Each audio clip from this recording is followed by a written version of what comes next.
आप सभी को नमस्कार। यज्ञोपैथी यूट्यूब चैनल में आप सभी का स्वागत है। हमारी पिछली वीडियो में आपने जाना कि कैसे यज्ञ करने से हमारे घर का वातावरण रोगाणु मुक्त बन सकता है। हमारा आज का वीडियो यज्ञ से जुड़ी हुई प्रमुख भ्रांतियों पर आधारित है।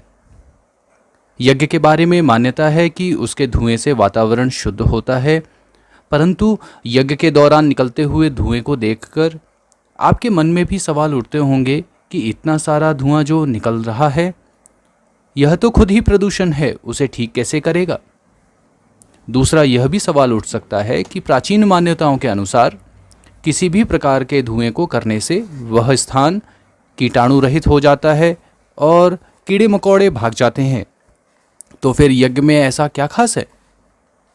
इसी को जानने के लिए भारत सरकार की एक वरिष्ठ अधिकारी श्रीमती ममता सक्सेना जी ने सेंट्रल पॉल्यूशन कंट्रोल बोर्ड के साथ मिलकर 2 प्रयोग किए। उन्होंने एक स्थान पर देसी घी, हवन सामग्री, मंत्रों के साथ विधिवत हवन किया और उसी समय दूसरे स्थान पर सामान्य लकड़ियों को जलाया। दोनों ही स्थानों पर अलग अलग दिन वातावरण के 3 सैंपल लिए गए। पहला हवन के 1 दिन पहले बैकग्राउंड सैंपलिंग के लिए, दूसरा हवन वाले दिन और तीसरा हवन के 1 दिन बाद। दोनों स्थानों पर वायुमंडल में व्याप्त कीटाणुओं की सैंपलिंग की गई और नतीजे काफ़ी चौंकाने वाले थे।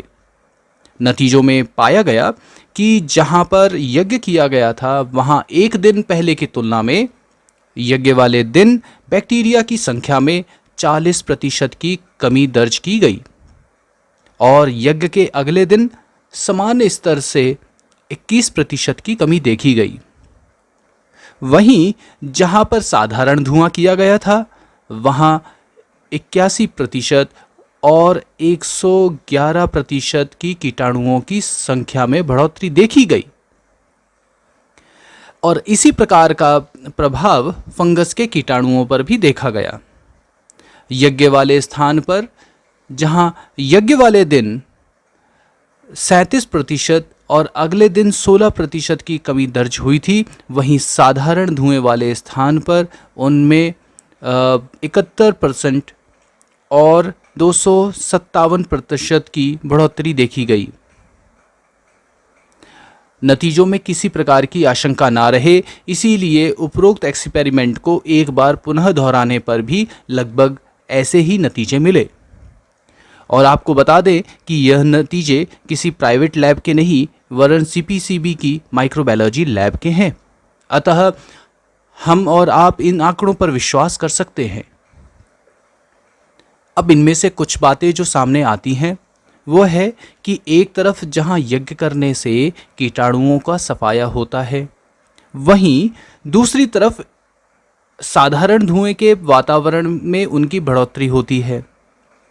साधारण धुआं गंदगी अर्थात प्रदूषण था, जो कि बीमारी के कीटाणुओं के लिए भोजन व अनुकूल वातावरण बनाया था, जिसकी वजह से वो पनप गए और उनकी संख्या में बढ़ोतरी देखी गई।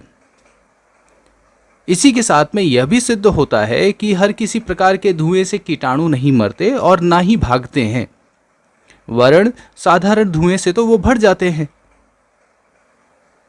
और इससे यह भी सिद्ध होता है कि यज्ञ का धुआं प्रदूषण नहीं वरन औषधीय धूम्र है और इससे कीटाणु रोधक वातावरण बनता है।